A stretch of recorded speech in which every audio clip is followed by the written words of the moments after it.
বরিশালের Sherebangla medical college হাসপাতালে জরুরি বিভাগের সেবা বছরের পর বছর সীমাবদ্ধ হয়ে পড়েছে ভর্তি রোগীদের চিকিৎসায়।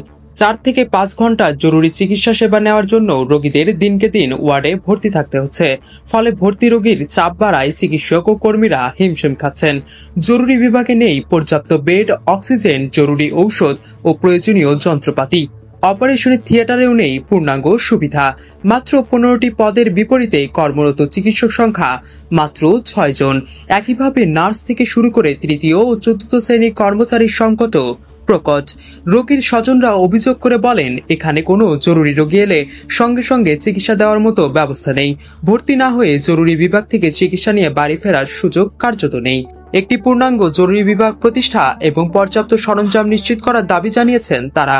জরুরি বিভাগের চিকিৎসকেরা জানান, ভর্তি করার পর চিকিৎসা দেওয়ার জায়গাটাও সীমিত। অক্সিজেন সহ প্রয়োজনীয় লজিস্টিক সহায়তা নেই। যদি ক্যাজুয়ালিটি বিভাগ চালু করা যায় তবে পরিস্থিতি অনেকটা বদলে যাবে।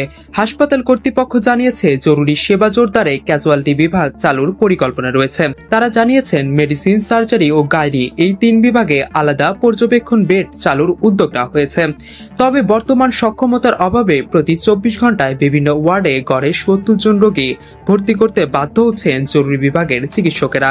ফলে 1000 বেডের হাসপাতালে প্রতিদিন গড়ে 3000 রোগী ভর্তি থাকছে, যার অনেককে ওয়ার্ডের ফ্লোরে জায়গা করে নিতে হচ্ছে।